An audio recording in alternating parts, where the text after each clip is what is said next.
we're really about to see the Hawks in the Eastern Conference Finals. They're not about to win. The Sixers are not about to come and win.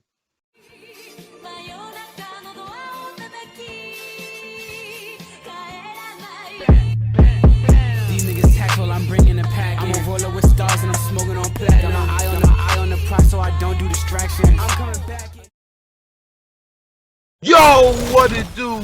It's your boys Juice and Lou, and we back here with another episode for y'all. You already know we took a couple days off because we wanted to wait until all the game 7s were done, and now they're done, and now we have our Eastern and Western Conference Finals. We do. So in the West, we got the Los Angeles Clippers led by Paul George, who's no longer playoff P. Against the Phoenix Suns. And their game 1 was actually yesterday. My man's Kobe Booker dropped his first triple-double with 40 points at that. That's besides the point. Suns are up 1-0 on that. But in the East,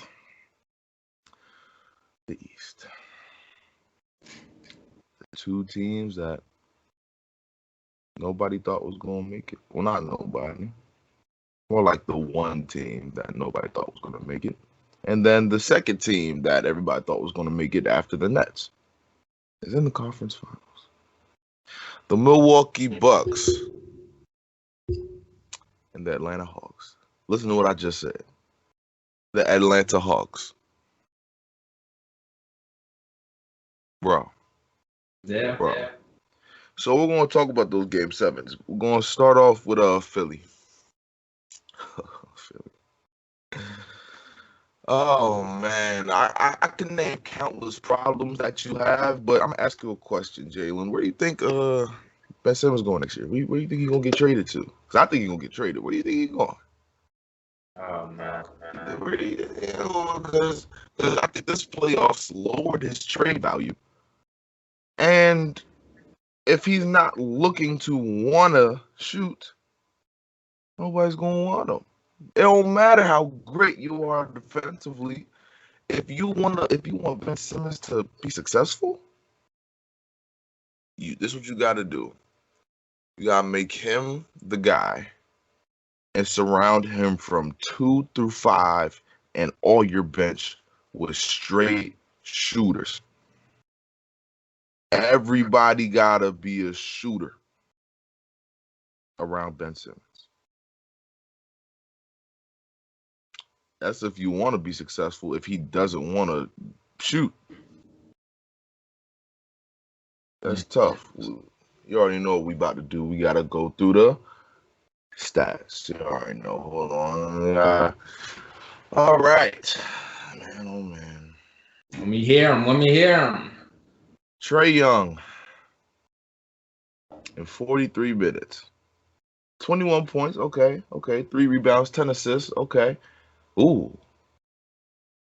5 for 23.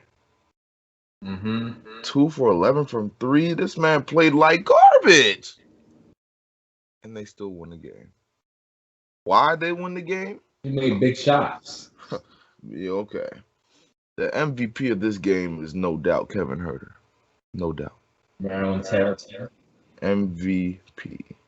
10 for 18. Shot very efficient. 2 for 4 from 3. 27 points. Led the team in points. It just looked like he took advantage of every mismatch that they had. They just took advantage of every mismatch that they had, and it worked. John Collins, 14 and 16. 5 for 6 from the field. 4 for 4 from the line. He played a great game. Clint Capella, he stepped up with 13 points. And Danilo Gallinari, 17 points. Now we're going to talk about Philly. Philly. Tobias Harris, you played a good game, 24 and 14. 8 for 24, though. But, I mean, what can you do, 31 points and 11 for Joel Embiid. Added with 3 assists, 1 steal, and a block. 11 for 21, 2 for 5 from 3, 7 for 10 from the line on the torn meniscus. Seth Curry, in my opinion, was the second best player in this series. 16 points, not bad. 6 for 10 from the field, 3 for 5 from the 3-point line. And then you got Ben. 5 points. 5 points. My thing is, in game 5, 6, and 7, he scored, I think it was 8 and 5. No, he scored 8 in game 5. I think he scored 4 in game 6, and then 5 in game 7. All on like 4 shots. 5 points, 8 rebounds, 13 assists. Oh, man, that's cool, but we knew you could do that, though. We already knew that. 2 for 4 from the field. And he only shot 2 free throws, but, you know, you're a liability, you know. Yeah. Matisse Thybulle, you know, they had to force like Matisse Thybulle and Tyrese Maxey to play more, but you know they were ready for prime time. But my thing is, Joel Embiid, after the game, he said, "I think the turning point was when we had an open dunk, got a free throw." Yeah. I don't think that was shade or anything, but it sounded a little spicy. It sounded a little tough. And then Joel Embiid then Instagram. Philly, I love you. Sorry to disappoint you again, but I just know that I gave everything I had, knowing the circumstances. If there's one thing I've learned about being here, it's the toughness of this city has been why I played on that's why I played on a torn meniscus. Thank you for the support all year long. I will always appreciate you. What that sound like? Farewell. That sound like a bye. Oh man. Oh my. Now here's my thing. Do you trade Joel Embiid or do you trade Ben Simmons? Because Joel Embiid, his trade value is going to be high. You're going to get a lot back for Embiid. And then you just got to work with Ben Simmons. Yeah. What do you do in this situation? What did you think of the series, Game 7? Do you trade any of them? What you think, Jay? I mean, of course you're not trading Embiid. You can't trade Embiid. Even though he is injury prone, you can't trade him because of the talent he possesses. Now, Ben Simmons, on the other hand, Jesus. Let me read you something. In the 4 quarters of every game, he attempted 3 shots in every 4th quarter. That's 12 minutes times 7. That's like what, 100 and no. That's over 100 minutes. Wow. He scored 6 points in game 1, 4th quarter, 0 in game 2, 3 points in game 3, 4th quarter, 1 point in game 4, 2 points in game 5, 2 points in game 6, and 1 point in game 7 in the 4th. 15 total 4th quarter points. Yep. And he played 33 minutes in the 4 quarters, all 4 quarters. I think Seth and Joel Embiid, they was doing that in 1 quarter of 1 game. Exactly. So he has like I feel like it's a mental issue. Trying to get his teammates involved and score at the same time. I feel like he can't handle the pressure. So maybe he may have to move back down to a forward position and be like a secondary ball handler. Secondary. At like the 4th position. Because he's good at defense, good at rebounding. He reads defenses good. Just he doesn't do anything well to score the ball. Now, you said trade packages. I've been thinking. You need a guard. Okay. There's a dude happy. There's a dude unhappy. Actually, there's two guards happy with their teams. Luka Doncic. Stop it. No. I'm the Sixers. Luka and Embiid. I'm loving the sound of that. If you think the Mavs are even thinking about that, I'm loving the sound. Well, of course, the Mavs, they're going to try everything they do, but if Luka gets to a point where he hates the team, then you got to let him go. It's going to be like AD. He's going to leave then, free agency. His 4th year's coming up. I think this is his last year. He does have the option to do a super max already with them. He hasn't agreed to it. So he may be upset. He wants to see how this 4th season goes. And then you have Dame in Portland. You saw the cryptic tweets he was sending out after he lost to the Denver Nuggets. So he may be gone. Well, maybe we go. I don't know if the Trailblazers can get rid of him. I don't know how. I didn't look into it. So, like I said, Philly, there's two guards out west. I'm happy. You got Lonzo, who's a free agent. Could try to sign him and move Ben Simmons for forward, an elite forward. Or unless Kawhi, he declines his player option, but I don't think he will anymore. They're in the conference finals. He got hurt. He can't just leave. I mean, I know we did the Spurs like that a little bit, but just can't leave. I mean, you played, you got them to so far in the second round, and then you got hurt. Paul George and Reggie Jackson, the crew, they handled business against the Jazz. Now, hopefully you can come back against the Suns. I don't think Kawhi leaves. It will be hard. So, like I said, they're interesting trade packages. Now trade Embiid. I guess the best center you could get back is Cat, but I don't think they rather have Embiid, of course. So that's where I'm with the trading. But my thoughts on the Game 7.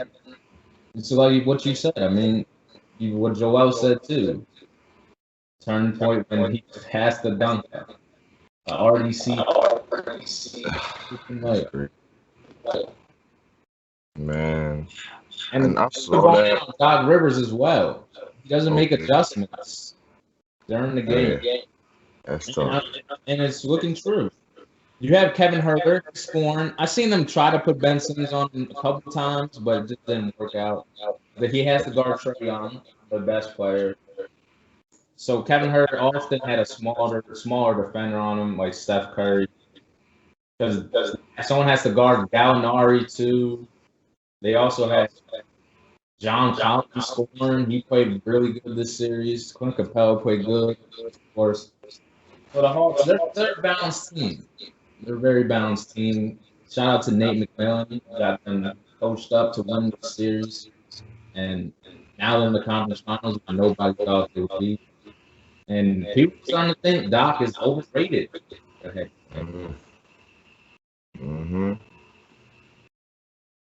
But moving to the next game. Bad, man. Upper Marlboro. King of never streets. Came out the game. Never came out the game. 53 minutes. 53 minutes. One of the classic Game 7s ever. That Game 7 is going to be one of the greatest. It's going to go down as one of the greatest. AD with the most points ever in a Game 7, 48.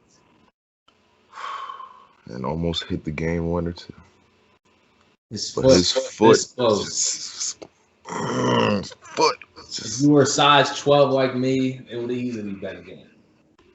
Easily. I think he wears a size 18, I heard. That's insane. But y'all, the Bucks have beaten the Brooklyn Nets that we all had high expectations for, and I think every Lakers fan is smoking on that Nets pack. LeBron fans weren't happy. They was like, "Yeah, you're happy to be home. We're in the same spot now." So It's like all the Nets fans smoking on that on this. All the Lakers fans smoking on that Nets pack, man. That's just what can you do? Chris Middleton. We're gonna start with the Bucks. Chris Middleton in 52 minutes. He pretty much barely sat out either. He had 23 points, 10 rebounds, 6 assists, and 5 steals, and shot 9 for 26. 9 for 26. 2 for 7 from the 3. You're lucky or what? Because it would be your fault. Giannis in 50 minutes. What can you do, man? What can you do? 40 points, 13 rebounds, 5 assists, 15 and 24, and 2 for 6 from 3. Now, after this series, everybody was talking about, oh, Giannis is a second option. He's the Robin to Chris Middleton's Batman. weren't you the one saying that too? If I said that, I'm an idiot. I mean, I don't think I said that. But if I did, I apologize. But listen, Giannis is just take Giannis off the team. Actually, no, I didn't say that because I was the one that said if you take Giannis off the team, they would suck. That's me though. But Drew Holiday, 48 minutes. Let me just tell you this: Drew Holiday had a terrible series. Offensive. A terrible offensive series. 13 in 48 minutes, 13.7 rebounds, 8 assists for 5 for 23, and 2 for 9 from the 3. Brook Lopez in 46 minutes, 19 points, almost had a JR moment, almost sold the game. You're lucky. PJ Tucker, 38 minutes, 11 points, 3 steals, 2 blocks. I guess he did his thing. Whatever. And Pat McConnell, or whatever his name is, he scored 9 points, but those 9 points came in big moments. They came in big moments. As soon as it looks like the Nets was going to pull away, bang, hit a 3. So, hey. Now we're talking about the Nets. KD, man, 53 minutes. Never got a break. Now everybody's saying, oh, KD's the greatest second option. He's a second option. Are y'all okay? Are y'all actually okay right now? In 53 minutes, never came out the game. 48 points, 9 rebounds, 6 assists, 1 steal, 1 block. 17 for 36, 4 for 11 from the 3-point line. What can you do? What more can you do? Everybody talking about some, oh, well, he didn't score in overtime. He never came out the game. He never came out the game. What you want him to do? Yes. Oh, but he airballed the game winner. He's tired. I want to see you play 53 minutes with PJ Tucker on you the whole time. I want to see that. I'd love to see it. KD, man. And I was going to look at his supporting cast. Well, actually, he didn't have a supporting cast. We're just going to look at the people he was with. He was just James Harden in 52 minutes. He came out for a literal second or a minute. Literally a minute. 22 points, 9 rebounds, 9 assists, a steal, a block. But check these shooting now. 5 for 17. 2 for 12 from the 3. That's 29% from the field and 16% from the 3-point line. You have 22 points because you went 10 for 10 from the free throw line. You sold. I don't want to hear anything about a hamstring. A hamstring isn't going to affect you shooting jump shots. It did. Well, I mean, James Harden rarely does it. It affects your explosiveness. I mean, And his step back. But he was missing open jumpers. That's the thing. He was missing open. That's what it was. He got some open looks. Man, it looked like Bruce Brown was his best teammate. And 14 points. Who sold one game. Yeah, besides that one game, which could have, ended the series. Besides that, but, yeah. In 52 minutes, 14.6 rebounds, 2 assists, 2 steals, a block, 7 for 9 from the field. Not bad. Blake Griffin didn't have a bad game at all. In 40 minutes, he had 17 points, 11 rebounds, and 3 assists, 7 for 12 from the field, 3 for 6 from 3. And now, fouled out. He fouled out. And now we're going to talk about Joe Harris. Listen, if I'm Brooklyn, when we get in the locker room, I'm jumping him, I'm beating him, and then I'm going to find his address and go and take his 3-point champion trophy away.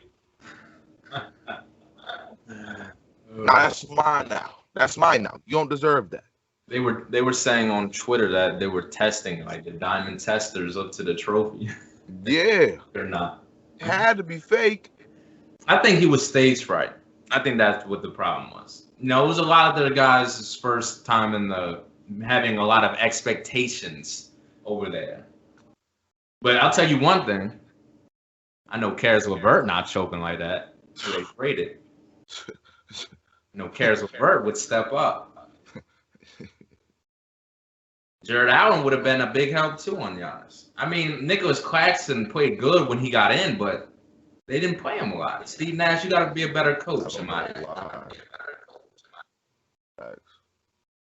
Like, literally, all the starters played 40 minutes. And the next largest was 12 minutes. He basically didn't play. Both teams rolled out with their starters. Yeah, but at least Pat McConnell, that guy, he played 23 minutes. At least he did something. The next highest, you had 3 players that played 15 minutes. Give them a break. Jeez, I mean, Bruce Brown ain't built for this. He was hustling though, whole game. He was hustling. Listen, if I'm Steve Nash, I'm taking out Joe Harris and putting in Landry Shamet, cause I know he gonna get me some threes. Man, yeah, possibly. In 46 minutes, Joe Harris, he had 10 points, 9 rebounds. 3 for 12 from 3. 3 for 12 from the field and 3 for 9 from 3. And you missed an open 3-point shot to tie the game. Oh, it was to tie the game or to take the lead. It was one of the two. But you missed it. And it was a great look. And you know why? You was missing all those. You was missing those all series long. No excuse. Oh man. Now, do you get rid of Joe Harris? Or you just, that was just his. I mean, I don't want to hear, he was nervous, this and that. No. He played Boston. He had a whole series prior to this. It's Boston. They didn't really need a lot of firepower to beat Boston. I mean, but it's the playoffs when you're supposed to be a reliable 3-point shooter. You think Clay missing those? I know people in the comments was like, I know KD missing Clay right now. Clay hitting those. Clay hitting those. Yeah. Man, I think it was the coaching. I think it was Kyrie being out. Kyrie was it. Look, if this big 3 never got hurt from game 1, like I said, bro, the Bucks didn't play a good series. You said they did. Just the Nets. The Bucks didn't play a good series. The Nets played worse. Yeah, they forced themselves to win. It was Like like everything was forced. literally, like Chris Middleton, he didn't play good. Drew Holiday, he didn't play good. Giannis, was he got his, but everybody else was just non-existent. The Bucks did not play a good series. Just the Nets played worse. That's it. Yep. For me, like you said, coaching. Yeah, what I'm about to say kind of involves coaching. Like you gotta get KD off the ball because clearly he was working too hard. Yeah. Like in overtime, PJ Tucker wasn't in the game. Well, he got fouled out like fourth, I think. I'm pretty sure. Or overtime, one of the two. But you gotta run some off-ball screens for KD. Get him open. Stop having him dribble the ball up the court, man. Like I said, this is a key to win. Like KD can win with KD off ball. They were doing that during the regular season. James Harden, I guess, deserves a little bit of blame, but I'm not gonna put it all of it on him. Like it's not all his fault. Karma did get this team, though. You know, the days Kyrie sat out, Harden sat out, AD sat out, but and also got the Lakers obviously because they both were chirping at each other, saying, "Yeah, we'll see you there." Yeah. That's true.